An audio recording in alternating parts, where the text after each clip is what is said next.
Hello and welcome back to the Big Bold Health Podcast, making health personal in a world of disease. Well, here we are back with the Jeff and Doug journey of the last 40 years. And this is going to be our final episode. And we've been talking first about the history and then talking a little bit about the present. And now we're going to talk about the future. And that's really the thing that probably is most important to any of us. Where are we going? We can learn from the past, but we chart a way to the future, and we like to think that the future will be as good or better for those that we leave behind than that which we found in our past. And we said in our conversations earlier today, Doug, something that I thought was really profound that I'd like to throw back to you for your thoughts, and that is I've always observed you to be what I would call a leader by example. You know, there's many ways of different leadership being seen. Some are very emotive, some are very strong personalities, some are quick to volunteer, and others are more individuals who just keep operating under high principles that other individuals see and want to emulate. And in fact, that's the style that I would say has been your watchword of the 40 years that I've had the privilege of knowing you. And when I think about that, you were saying to me when I was talking to you about this, that, well, you like to be at the back of the room so you can see everybody ahead of you and kind of understand the group. And what I said to you is, it's interesting because leadership of your type at the back of the room becomes the front of the room. That you have people turning around and you started in the back, but you end up not by proclamation, right, but by authenticity, becoming the front of the room. So tell us a little bit about your view of leadership and how it's manifest and how that plays forward, you think, into this world that is ahead of us. Well, to me, leadership at the end of the day is about responsibility. And I always think if I'm going to do something, I don't think that, what am I going to do? I think, what am I going to take responsibility for? And whether you're in a family or in a business or whatever it is. And if you're going to take responsibility for it, that means really a lot of emotional effort. And I find, we talked earlier about this, the entrepreneurial journey, but the entrepreneurial journey is not just it's definitely a physical journey, and it's definitely a financial journey, and it's definitely a mental journey, but more than anything, it's an emotional journey. And like, as you know, through functional medicine, how you can increase your functionality by various processes and whatnot. The same thing, you've always got to be working on your emotional strength, because that's what's needed more from leaders than anything, I think, is really emotional strength. And I was involved in a session once where I didn't know the people, and we were broken up into groups. They said, who want to be leaders of the group? And I saw 4 or 5 people shoot their hands up. And of course, I kind of moved to the back of the room, because if you're a leader and you've served any leadership functions, you know how hard it is. No leadership project happens quickly, and it's a great challenge and trial and tribulations, but of course worth it. But it's not some self-congratulatory thing. And after this 2-day process with people I didn't know, I realized that every single person that shot their hand up wanting to be the leader were naturally the worst people to be the leaders.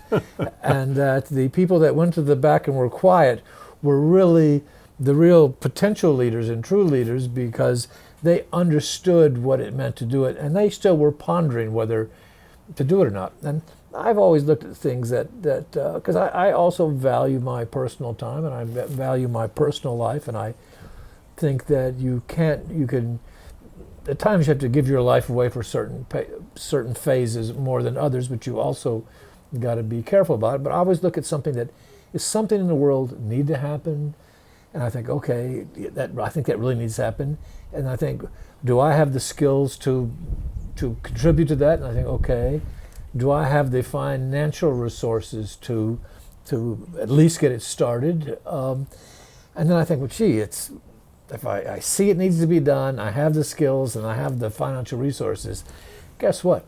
I have to do it. Mm-hmm. That's my turn to do that thing. And but leadership, as they say, is lonely. Leadership, you've got to say no a lot more times than you say yes. And that includes to not only say no to loved ones and friends and associates, but also to yourself. But where I've really learned most of my leadership skills is from observation. And of course, reading everything, participating in everything, always looking for any little kernel of truth you could find.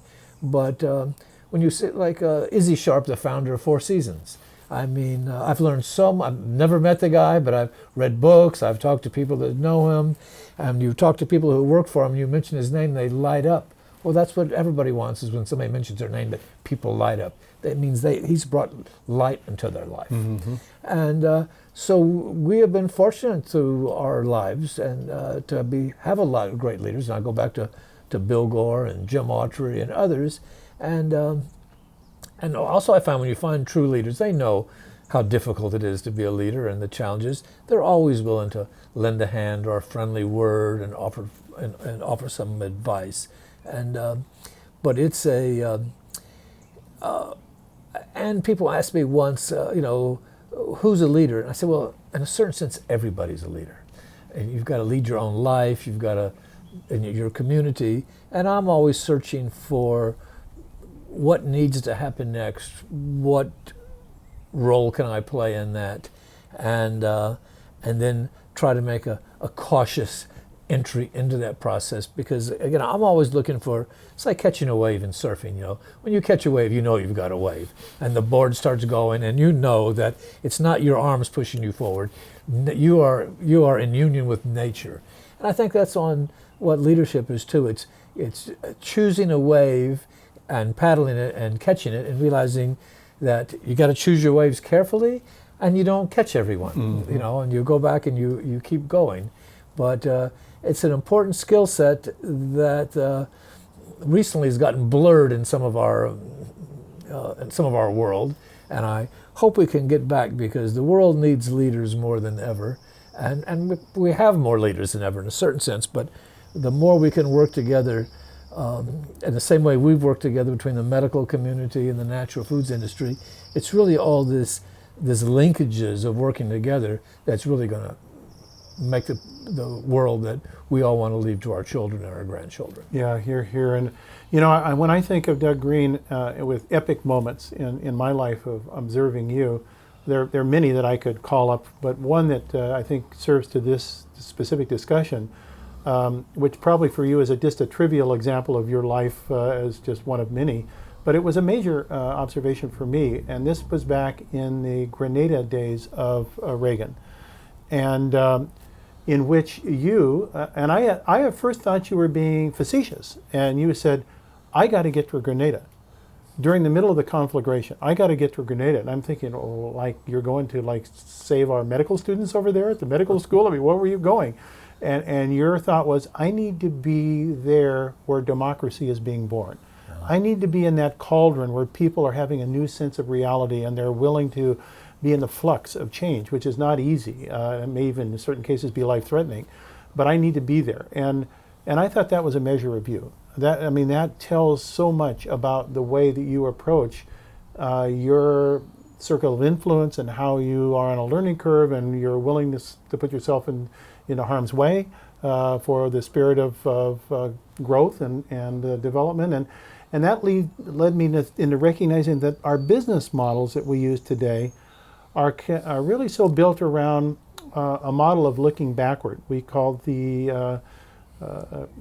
basically the audited financial statement. I mean, what is the audited financial statement? It's a historical record of something that happened. Right. It tells you nothing about the vitality of the organization at the moment or its future opportunity to grow and develop and have value propositions that build new cultural opportunity for other people.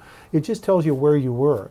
It's the business plan. It's the person who gets on the plane to go to Grenada in the middle of a conflagration to see if they can buy a restaurant to be part of the community. That's a different spirit, right? That's you said it to me earlier today. You said that's taking away the rear view mirror. Yeah. So you cannot look back. You can only look forward using the resources of your learnings, but to project them forward into the future. And that to me is the rugged definition of an entrepreneur. Well, on Grenada, I just happened to have a friend who had a Grenadian nanny who he said she was the sweetest woman he'd ever known. And then I thought, well, why are we invading Grenada? And I, some crazy reason, jumped on a plane and went down there and almost got killed the first night. I mean, literally within a tenth of a second of being killed. They thought I was a Cuban spy. And so I called my local congressman and said, hey, can I get a letter from you saying that I'm like a decent guy and in case I go back? And he said, well, there's a special office in the White House set up for Grenada, that this is a new thing, and he's let me get you an appointment. And I was going to be in Washington, D.C. anyway a few days later. So I said, great, I'd like to go to the White House. And so, you know, when you're around politics, you realize that, you know, half the people in the staff are like 26 years old. And so I go there, and here's this Michael Chastain, a 28-year-old guy, and I think at the time I was 33. And by the time I walked out of the office, I was in charge of Grenada.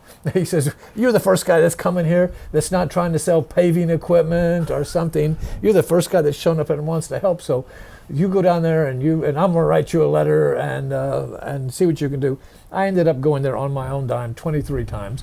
I only got this restaurant, not because I wanted a restaurant, because I wanted to show them good management techniques where you treated people fairly. And so we had this lovely restaurant, a delicious landing, and I partnered with a Terry Dalton out of Miami, who had the #1 natural foods restaurant in America for like 20 years, and a fabulous partner and a fabulous man. But from all that, I got to reorganize their United Nations office and got to do all this interesting things. Fritz Maytag from Ankerstein Beer came down and adopted their brewery, and said, oh my God, they're almost like poisoning everyone, because when the communists were running it, they forgot about sanitation. And then, you know, Peter Roy from Whole Foods was down there, and we had a variety of people. We put on a conference about getting back. I would go on the radio and give pep talks to the whole country on how to have vision and hope, and things are going to be better in the future, because they had been through a tough time. But from that, I saw the importance of a community to create jobs, because when you have a job, helps give you meaning in your life, and we're all in a search for meaning in our lives, as you know so well. And so I realized that, and I saw this prime minister really wanted to create some jobs. Herbert Blaise was a really good man, because the last prime minister had been cut up in little pieces and fed to the fish. And he would look out his window at these unemployed workers, and he would say, fish food, fish food. And I thought he was afraid he was going to become fish food. So I saw how he wanted to create jobs. I came back to America to see, and we did end to get some people to do a few. Calvin Klein put a shirt packaging company there, and there's some nice things, some really creative companies who were trying to do some things to help, and it was very inspiring in that process. But then I realized that every community, everyone in the world needs to create projects, and I started this Expansion Management magazine that went on to become the #1 magazine in the world in economic development, with 700 governments advertising in it. That's now owned by Penton Media. And so I didn't go down there to start a business, and I didn't go down there that, but I ended up with this multi-million-dollar magazine as a byproduct of just going to help some people that were having a tough time. Yeah. And so, but I've always found that volunteer work, my work in South Africa, my work in China, my work in the Philippines, my work in Russia, all these places were not business-driven starts. It was all because I was lucky enough to have, as the natural foods business took off, I had a bit of time in my life, and I had some resources. And I think everybody should be doing volunteer work in their life. And I know you've done a lot of volunteer work with me and for me. I thought, well, I can go help my school do this or that, my local school, and I did. But I thought, okay, I live in a global world. How can I go do global volunteer work?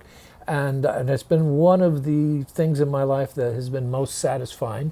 And strangely enough, one of the things that's introduced me to some of the best people I've ever met, and has also emerged a lot of interesting business ideas and processes.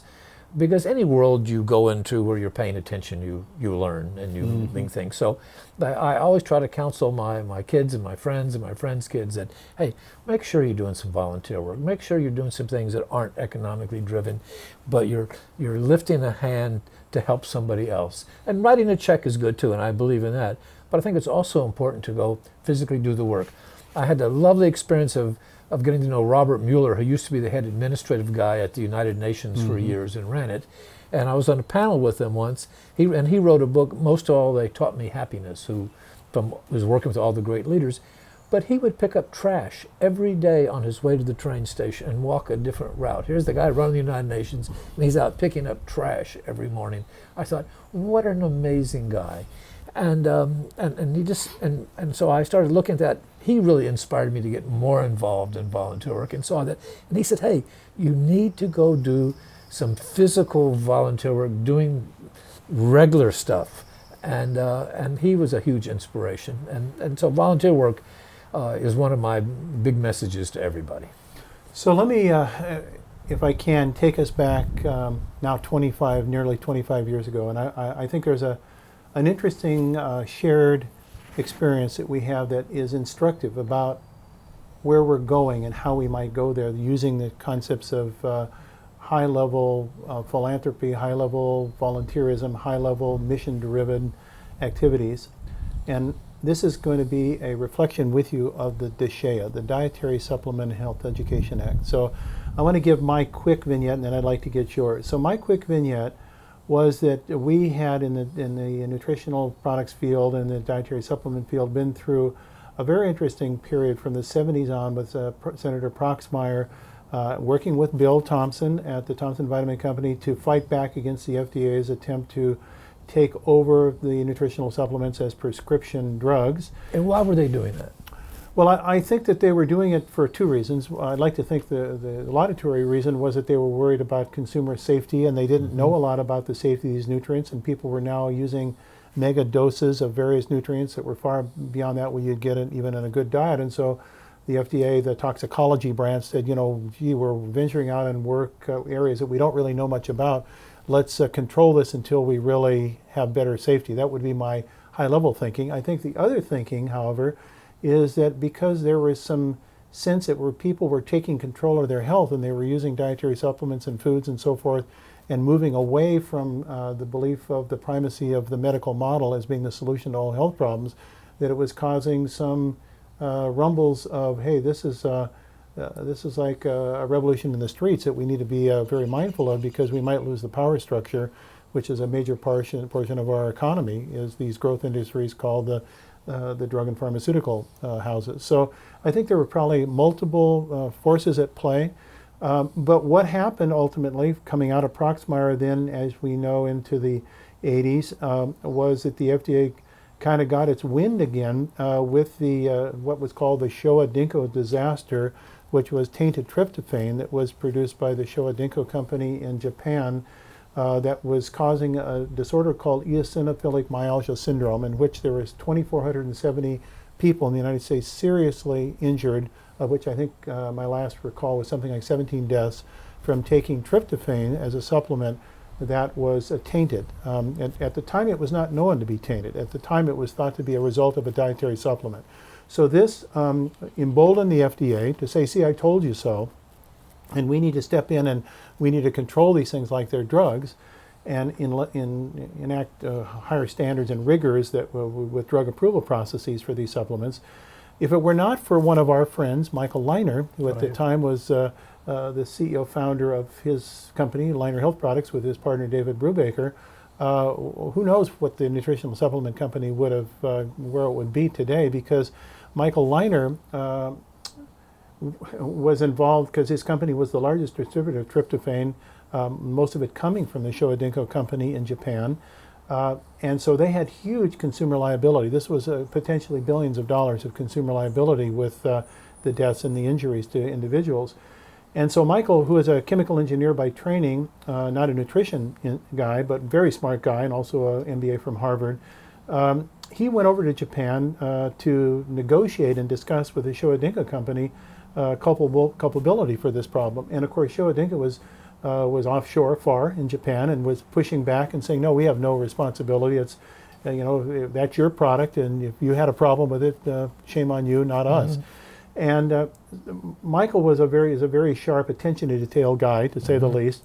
And he had noticed in some of the chromatograms from the chemical evaluation of the Showa Dinko material that there was a peak in the chromatograms that was way out on the tracing, that was way beyond what people were looking at when they went to the court and had these battles as to the safety and purity of the Showa Dinko material.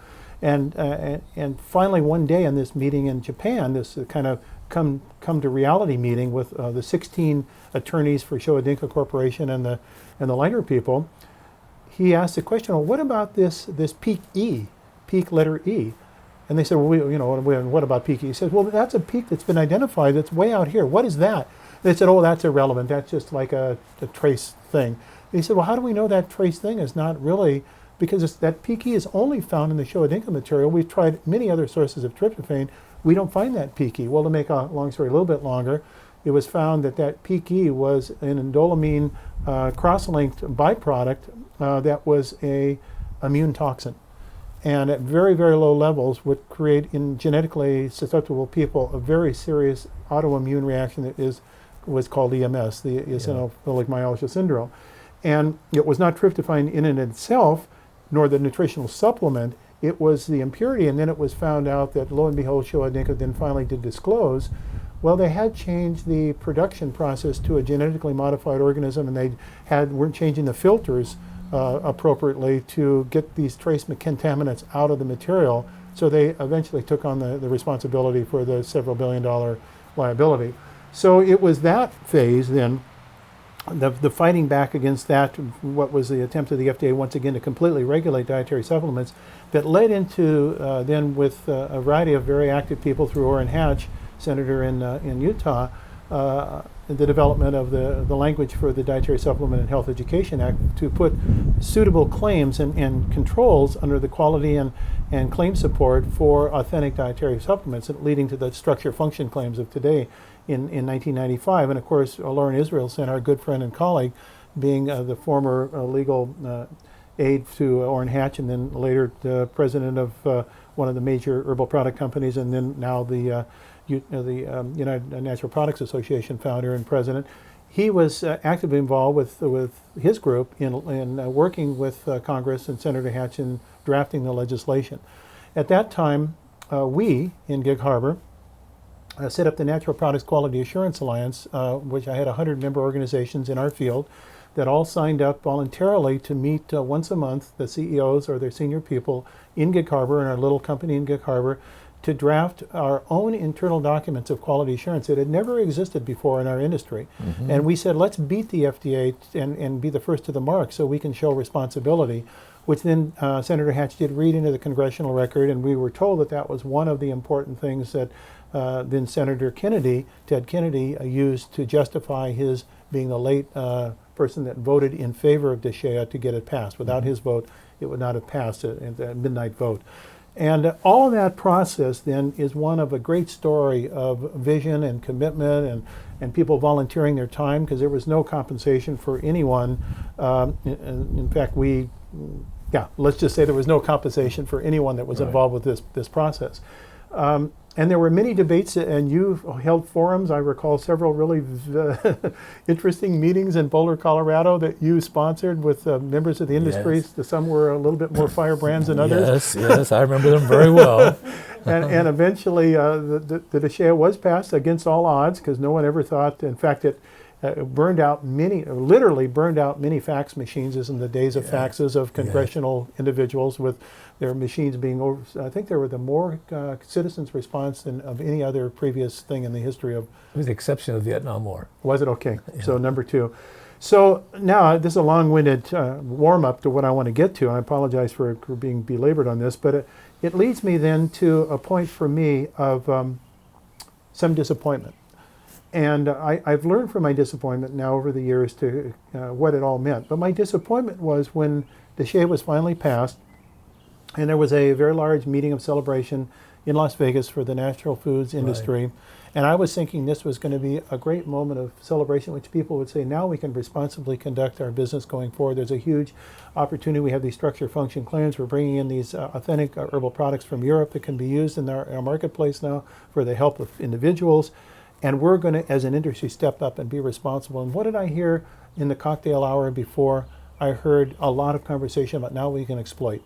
Now we can take advantage. Now we have taken the controls off. Now we can do whatever we want.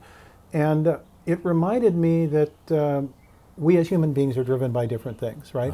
It wasn't everybody. So I don't want to give a blanket smudge to but there were those who were exploiters and they were opportunists, and this was now a chance to abuse.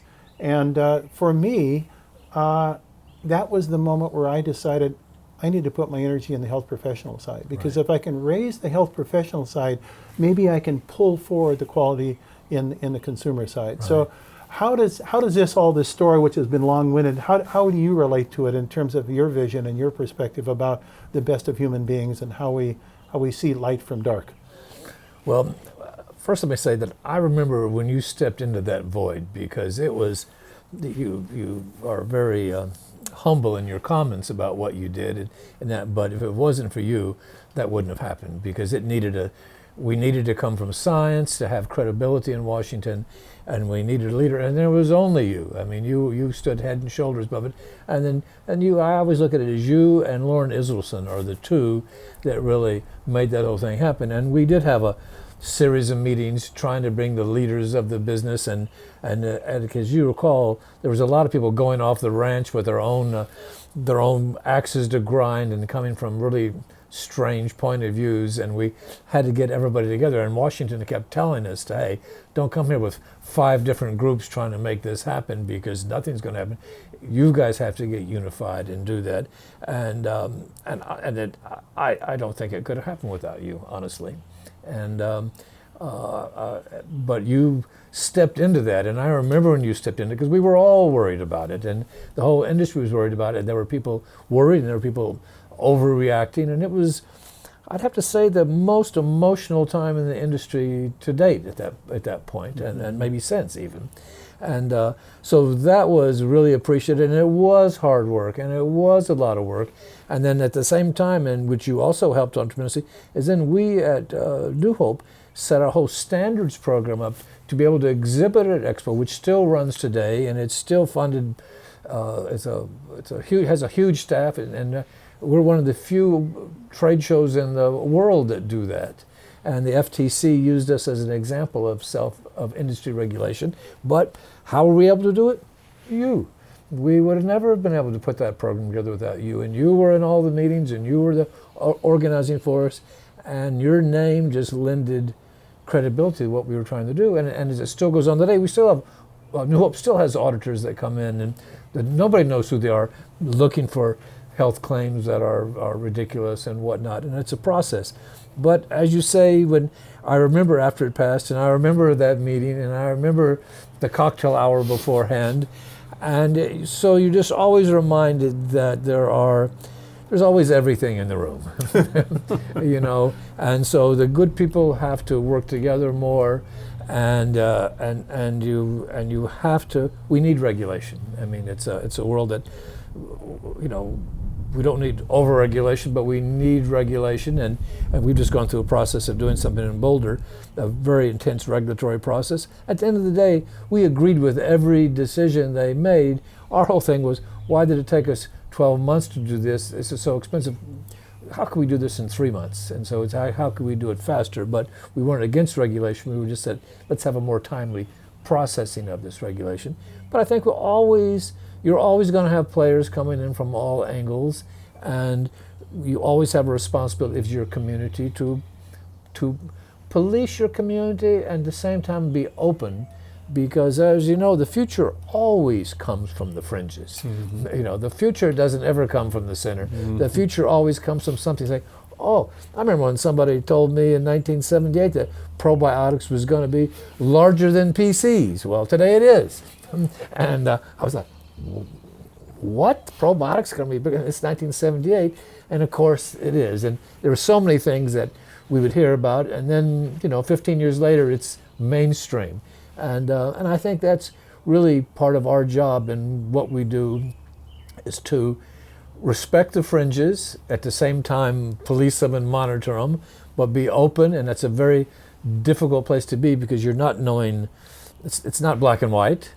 And to be open to that, and then our job is to help sort through that, find out what's real, find out what has science, or how can we get science, and then take that and then pull it, bit by bit into the mainstream, knowing that now the big term is influencers, mm-hmm. and there's nobody more important influencers in the medical community and in the healing community, and.